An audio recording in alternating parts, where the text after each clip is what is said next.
जिनके हवाले से बस इतना कहूंगा कि आबरूए अहले सुन्नत आलिमे ज़ीशान है। आबरूए अहले सुन्नत आलिमे ज़ीशान है शहंशाहे खिताबत सुन्नियत की जान है। अरे पूरा भारत बोलता है तबीब आलम तबीब हजरत मुफ्ती मुजाहिद फख्र हिंदुस्तान है। पूरा भारत बोलता है, पूरा भारत बोलता है ऐ तबीब आलम तबीब हजरत मुफ्ती मुजाहिद फख्र हिंदुस्तान है।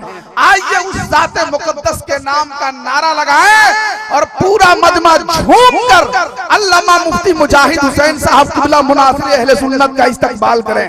नारे तकबीर, नारे रिसालत, मुनासिर अहले सुन्नत हजरत अल्लामा मुफ्ती मुजाहिद हुसैन साहब